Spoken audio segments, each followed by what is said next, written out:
Hey you guys, welcome to Leo the Libra.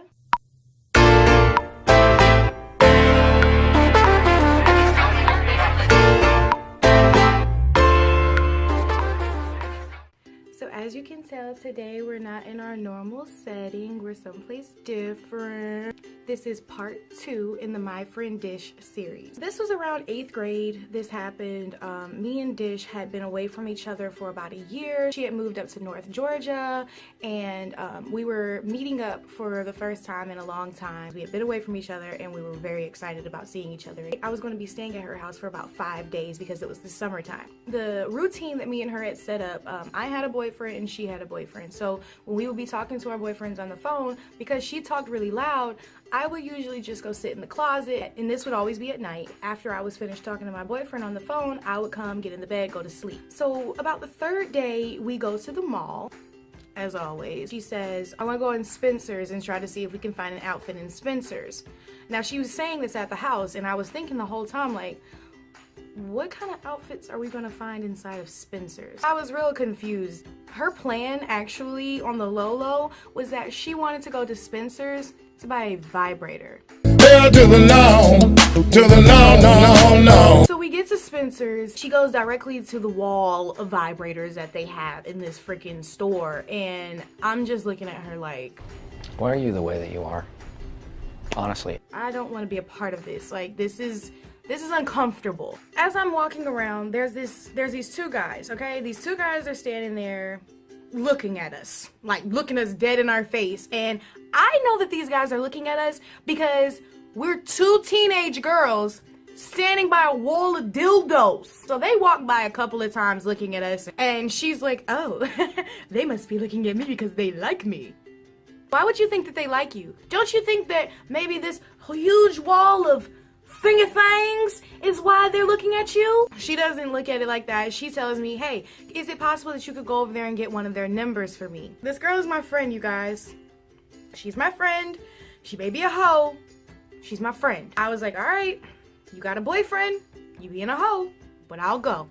I try to get the dude's number, and you guys, he literally laughed. Like, laughed at her. Like, look, you're a fucking asshole. If you don't want to talk to her, you don't have to talk to her. You don't have to be a bitch about the situation. We actually ended up leaving the mall pretty early. You know, understandably, she felt embarrassed, and I was just like, okay, you know, I'm here at your house on your side of town. We'll do what you want to do. So she wanted to leave. We left. By now, her and her boyfriend have made up. It's getting pretty late. It's about 12. I'm in the closet talking to my boyfriend. My boyfriend got in trouble for some reason, and he had to get off the phone, and he couldn't talk to me anymore for the rest of the night. Like I told you guys, what I would usually do is after I got off the phone, I would go get in the bed and fall asleep, and usually I would fall asleep really quickly. This was a night that was different. He couldn't talk to me anymore, so the conversation got cut short. So I wasn't really tired because me and him would stay up and talk to each other till about 2, 3 o'clock in the morning. So here it is about 12 o'clock, and I'm like trying to lay down and go to sleep, and my body's like, I'm not really ready to go to sleep yet. So I had been laying in the bed just kind of thinking to myself and, you know, just chilling. When I got in the bed, she was asleep. I'm facing the wall that has the window. And as I'm looking out the window, I see the room brighten up, and I realize, oh, she's checking her phone or something. And she had the click, click, click, click, click, click, click, click, click noise on her phone when she started doing shit. So I could tell that she was, you know, typing in her password to her phone and moving around her phone, going to apps and different things like that. And that goes on for about 5-6 minutes, and she gets a phone call, and it's her boyfriend. Okay, cool, you know, whatever. But I realized that usually she wouldn't try to be quiet in her conversation, but now she's trying to be quiet in her conversation. And I remember thinking to myself, like, oh, wow, you know, that's really nice of her. She's trying to be cordial to the fact that I'm sleeping. Nice. Very nice. No. Fuck no. Absolutely not. That's not what was going on. This bitch was sitting here talking real extra low because she was talking very slick to her boyfriend, you guys. When I say slick, I mean nasty. Nasty. She could have been on payroll for a 1-900 number. She was filthy, bro. Oh, I'm getting mad. I'm laying in the bed getting mad. Like, what is going on? What are you doing? Maybe she realizes that I'm like here, I'm awake, I'm alert, I'm lucid. She'll, you know, cease.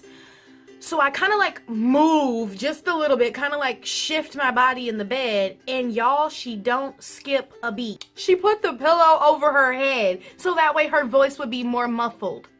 What are you doing right now? I'm getting really pissed, and in the back of my mind, I'm contemplating donkey kicking the fuck out this bitch in her back.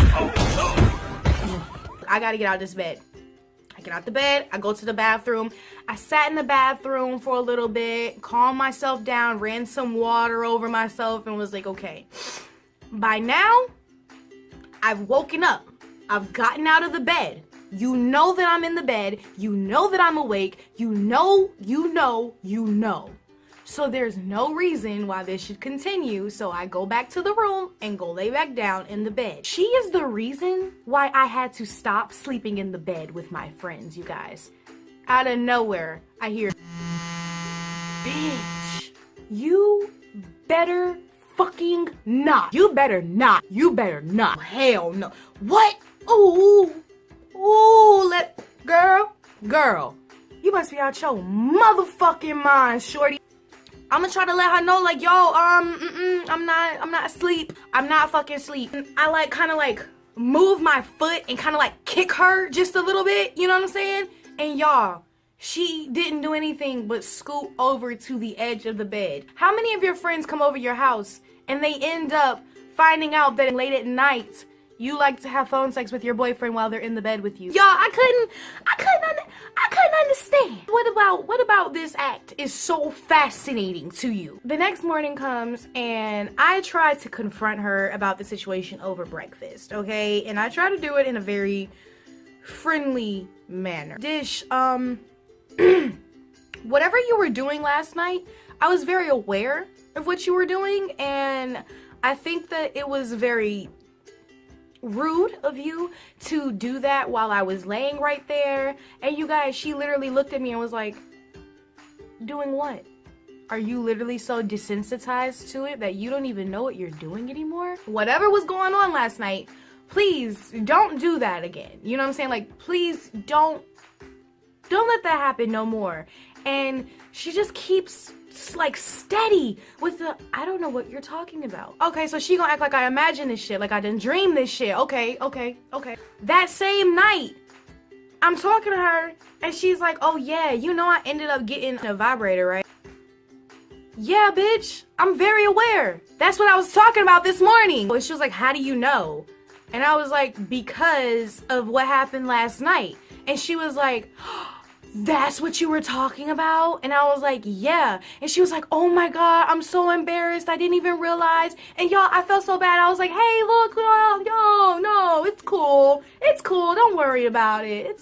It's fine. You know, like, look, just, if I'm laying right there, just don't do that. You know what I'm saying? Like, I'm not comfortable with it. It makes me very weird, you know, so just keep off of that. The night came, she did this shit again.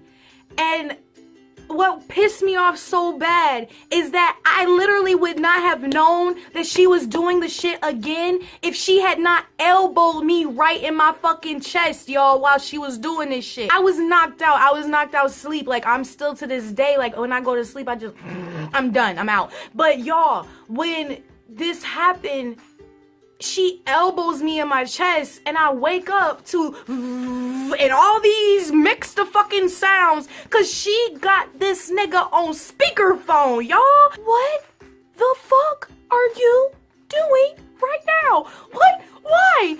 We just had this conversation and you told me that you were sorry and that you were embarrassed. And you literally just waited for me to go to sleep to do it again? I was so pissed off at her.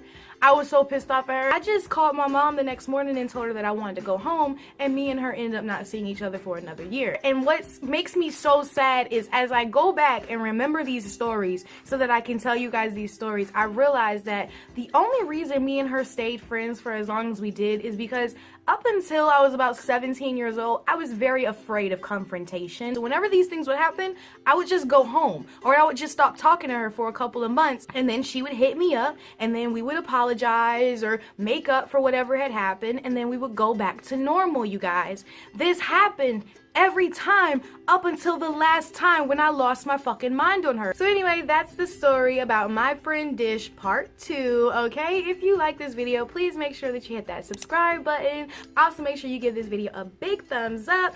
And if you think that this video is funny, you think somebody else would like it, make sure you hit that share button. Hit that little bell thing there so that way you get post notifications every time I post. And remember, you guys, be cool, be cute, and be worth it, okay? I'll see you guys in my next video. Bye. Hell no. What?